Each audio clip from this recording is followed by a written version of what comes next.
Today's episode is brought to you by Patreon. If you're interested in supporting the show, go to patreon.com/Joshua Revelis and become a $2 backer today and get early access to the new episodes. I'll be leaving a link down in the description to the page, but for now, on to today's episode.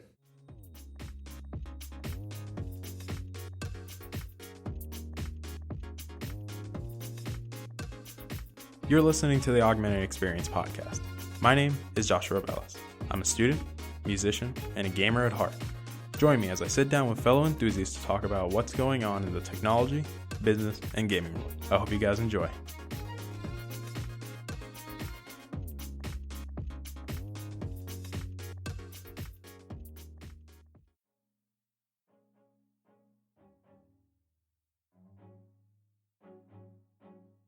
Alright, everybody, welcome back to the show. My name is Joshua Revelis. I am your host as usual, and welcome back to the Wednesday episode. Obviously, I'm going to keep saying this. Today's episode 44, so that means 6 episodes away from the 50th episode special. We're still at work at it, and we're still putting the final details on it, and then obviously, I'm going to have it done. Well, in theory, we should have it done before it comes out, but obviously, we have a good amount of time before then, but overall, today's episode 44. You guys have voted on the poll what we're going to be talking about. So today we're going to be talking about the whole, I'd say, situation regarding the re-release of the Samsung Galaxy Fold. Obviously, I'm well aware that we've already talked about this topic before when we talked about the Galaxy Fold being initially announced and released. Well, not really released, but its expected release date when it was about to launch. And so let me give a little bit of rundown to explain what actually happened in this situation and, you know, what brought us to this point, essentially. So a couple months back, Samsung announced the Samsung Galaxy S10 and S10 Plus and the S10e. And obviously we were like, yay, new the S10 line, the 10th anniversary, hooray. Great phones, by the way. And then we also got the surprise that we were going to get the Galaxy Fold soon in May, if I'm correct. And obviously, everybody was skeptical if it was going to launch and everything because obviously this was the first, I'd say, major phone manufacturer that was making a foldable phone that had spent many years working on it. And obviously, I don't know how many millions or close to probably billions they probably spent on researching this topic and, you know, making sure they could pull this off. And obviously, we were like, okay, the phone's going to come out. Obviously, it's the niche thing. Samsung knows they're not going to make a profit off this thing. Because obviously we're talking about, you know, $2,000 for a phone. So, and depending on your area and your pretty much your state and the state taxes, you know, it's going to definitely cost more. So obviously Samsung knew they weren't going to make their money back off of this, but they knew that they wanted to get it out just to show that, you know, we can do this. And obviously, I think most of you guys, if you watch my show, then you probably keep up with a lot of tech news anyways. A lot of reviewers, or specifically the big tech YouTubers, were getting review copies of the phone and they started noticing a lot of issues. Clearly, like, one of the issues was a lot of dust getting inside of the hinges and everything. Then you had like the little screen protector that people were removing and it would just completely like, not shatter the display, but it would just completely like, I'd say fry it. I wouldn't say fry is the proper word to use there, but I would say that it clearly messed it up and it clearly caused a big spasm on the screen essentially.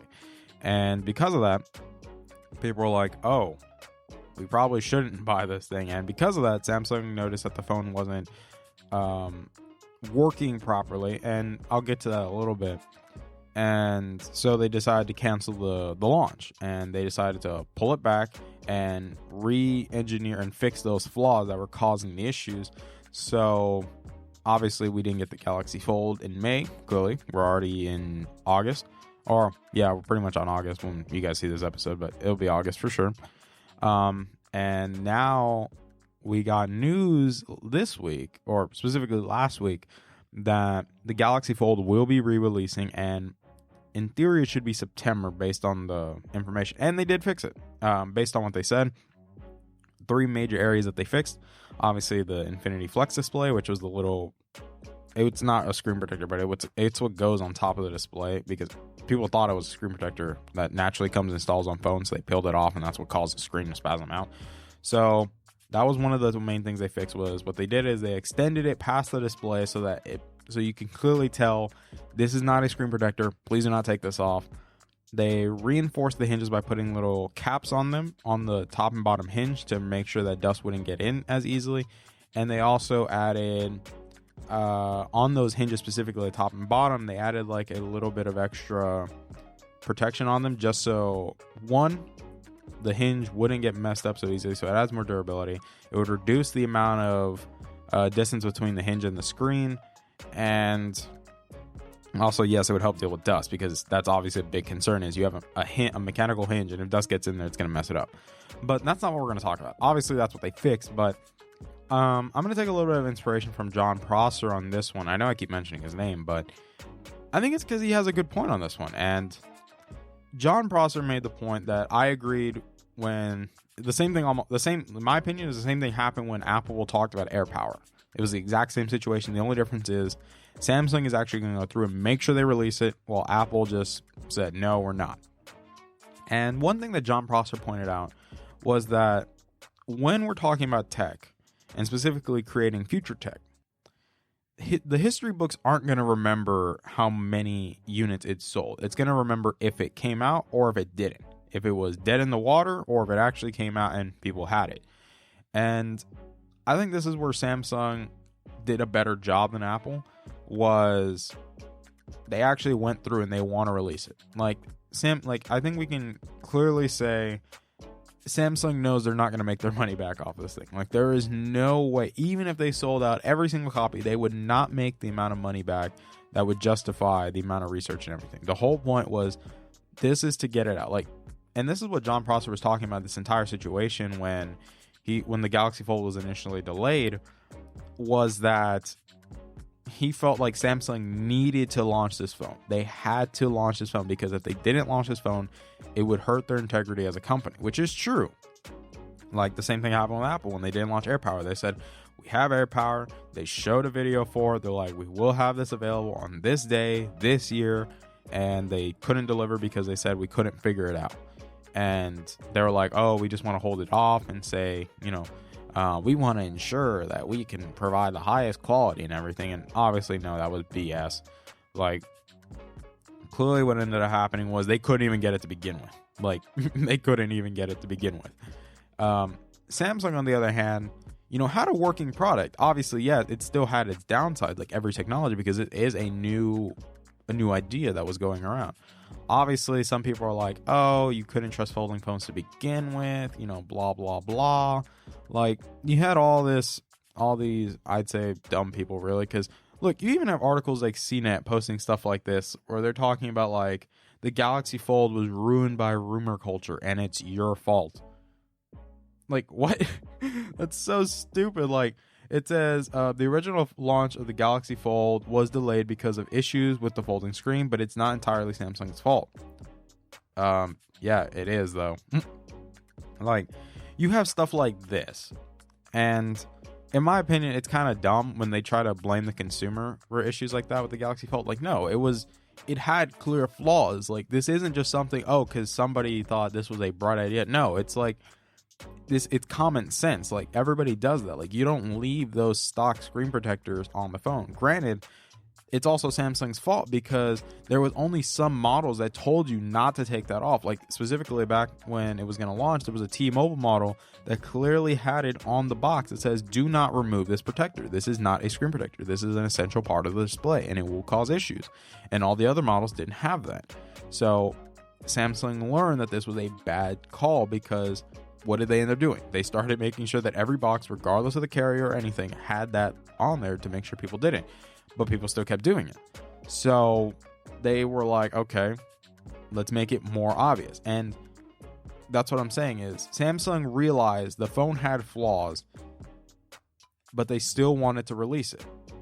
So they pulled it back.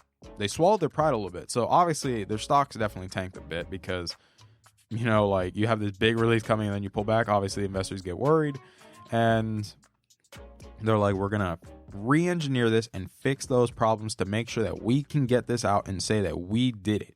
And obviously, yes, like, I do agree that was the best call, because Samsung's, I say, their reputation was on the line, essentially. I agree with John on that one, that if they didn't release this phone, nobody would take them seriously.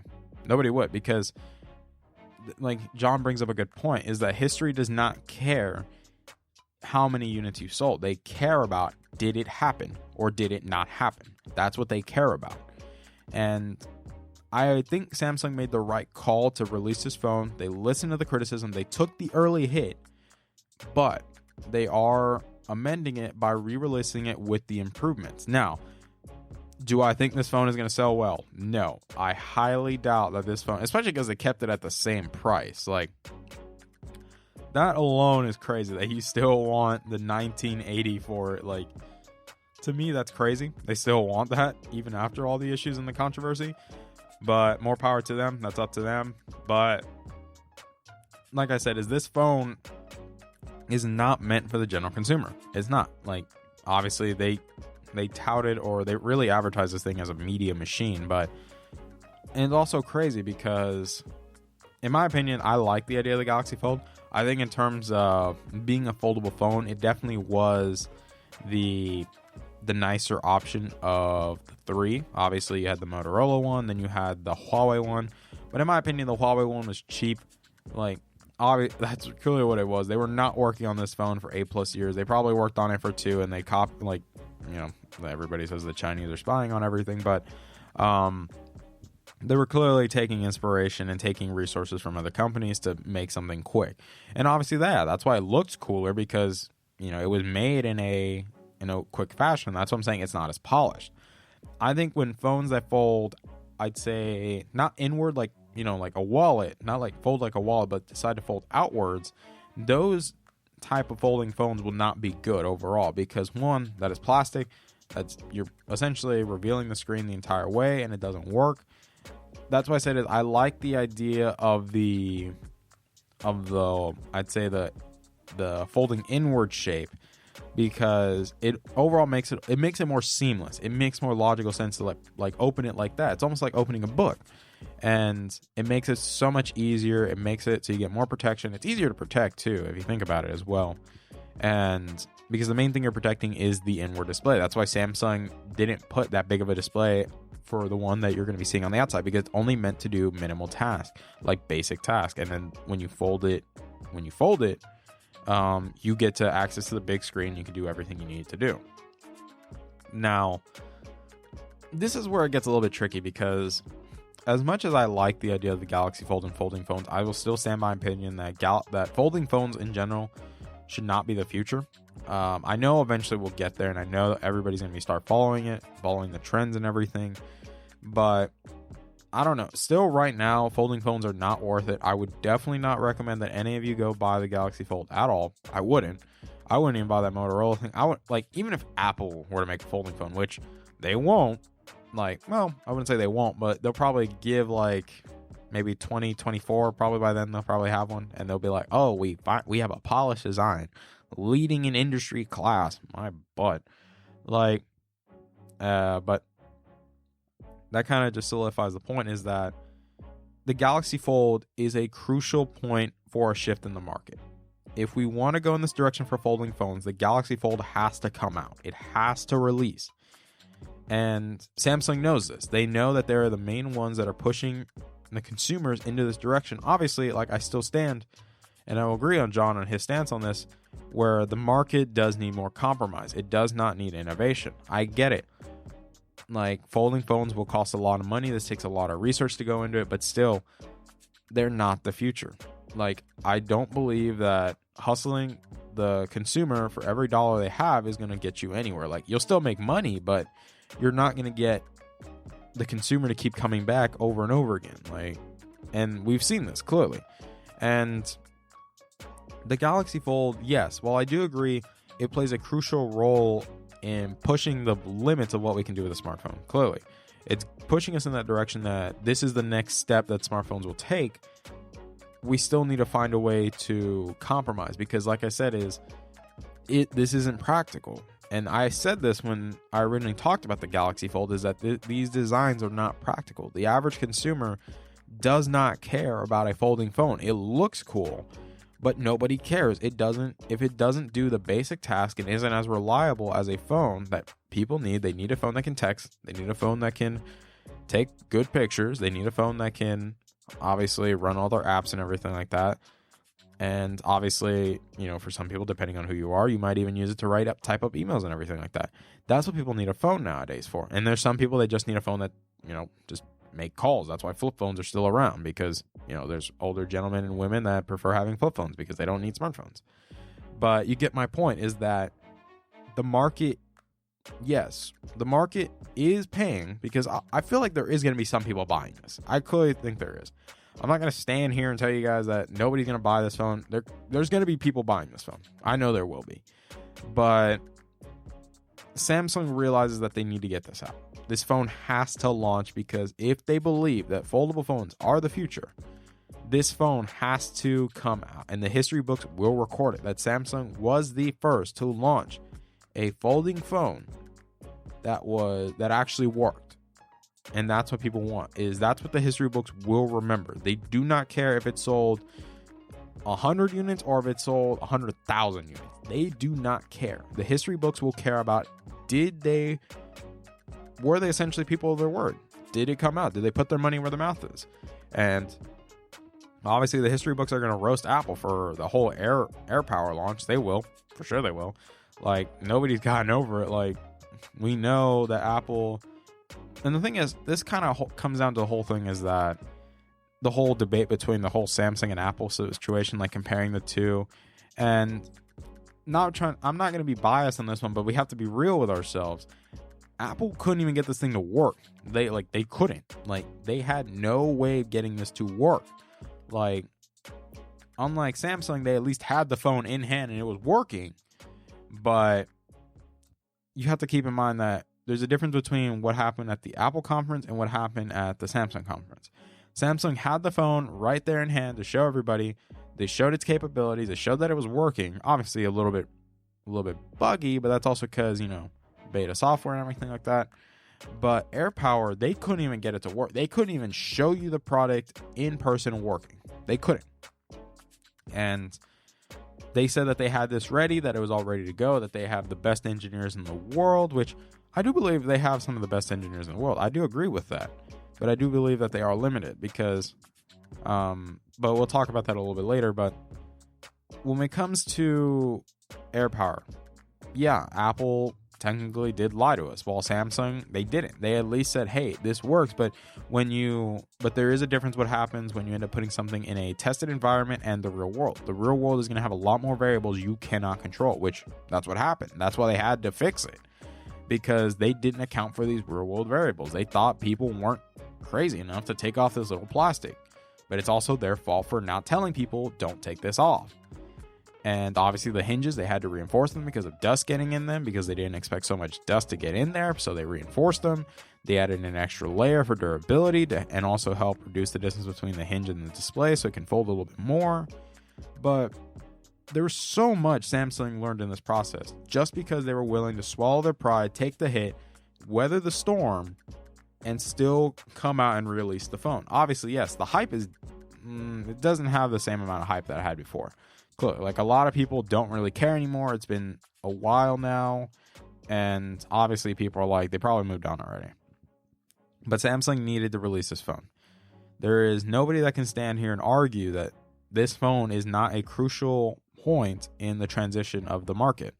Obviously, yes, the market needs to find a way to reduce the prices, because like, that's what we're seeing is cheaper phones are selling more than their flagship counterparts. The iPhone XR was the best selling iPhone when it came out. It still is.